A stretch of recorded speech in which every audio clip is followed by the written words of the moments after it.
So whether you're off-roading your truck, daily driving it, or just have bigger wheels and tires, you probably are going to end up replacing your steering gear box in the near future. Today we have a steering box from Redhead. They're kind of the go-to for a replacement box for a factory application. We're going to dive right in and get this thing on the truck. All right, so we're going to go over a few just safety aspects real quick. If you're gonna, Safety quick tips. if you have a lift at home, make sure you take your time putting your truck on your lift. It's better to take an hour doing it and making sure it's safe than having the truck fall off and kill you. Another good thing, always disconnect your battery. If it's a diesel pickup, you got 2 of them. Make sure both batteries are disconnected before you start, because you're going to have your key on to unlock your steering wheel on a truck like this, and you don't want your battery dead after that or have fuel pumps running or anything.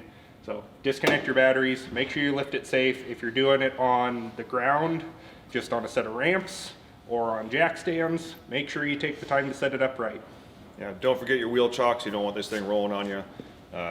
Like Jesse said, it's better to take extra time setting it up than have it shift on you and you die, because then you don't get to experience the joy of a new steering gear box, along with other things in life. Yeah. All right, let's get it back up in the air. Yep.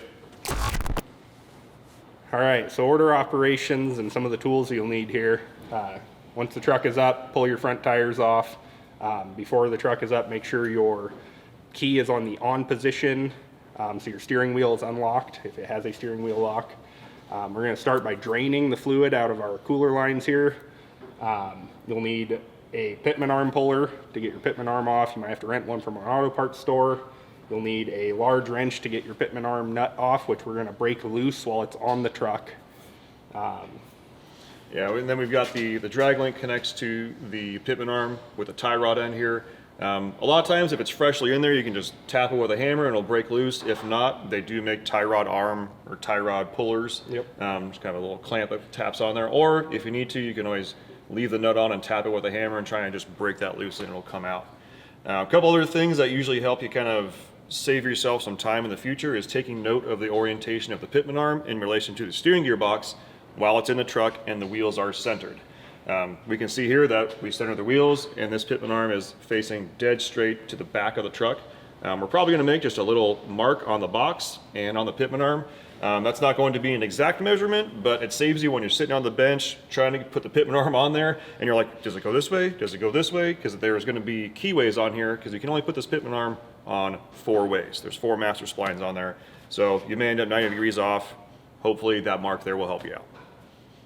All right, the last few things we're going to have to take off is our shaft that goes from our steering column to our steering box, which is just one 10mm bolt, or 10mm headed bolt, and our 2 lines on top. Once those are broken free, pull our 3 bolts on the outside of the frame. This steering box is heavy. It might be a shock, big cast iron piece. So make sure you pull everything and have a good hand on the box or a jack or something so that you don't drop that on your foot. Safety quick tips. Yeah, especially if you're working on your back, that's a face smasher. Yeah, and so it's pretty straightforward. We'll get started on it now and get it knocked out. Sweet. So what we have here on the vise is our Redhead steering gear box. It's our display model. We've made some markings here, and the main thing we're trying to illustrate is the sweep of the pitman arm compared to how many times the input shaft rotates, which is going to be connected to your steering wheel. We're going to start with a full sweep here. There's about 1 rotation on the sector or on the pitman arm, sector shaft. There's another one. There. So we've come around from one to the other on pitman arm, and this spun, I believe, just about 3.5 times. So if we need to find out if our box is centered or not, one of the things we can do is we've got 2 marks here on the full sweep of the pitman arm. We've gone all the way one way, all the way the other way, and just about split that difference between there, and we can be assured that we are pretty darn close to centered on the steering gear box and the sector shaft, which, if we count now, we should have an equal amount of turns here, one way or the other. Should be 1.5 turns both ways. There's one. about 1.5 right there. And we'll come back centered.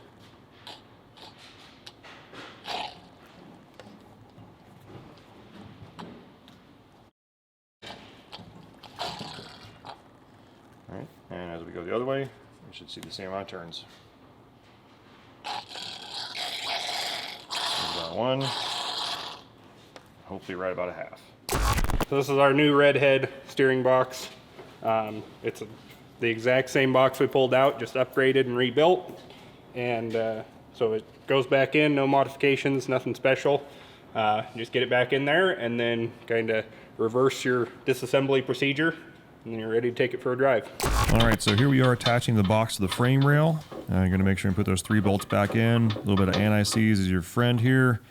And we're going to torque those to spec. At this point, the box should be able to hold its own weight on the frame rail.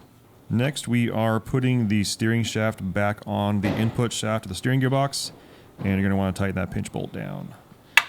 Next are the power steering feed and return lines. Before you install these, you are going to want to make sure that you do replace the O-rings and make sure that you do not cross thread these as you put them into the box. It can be a little hard at first, but if you take your time and kind of feel for the threads, you can put them in there correctly.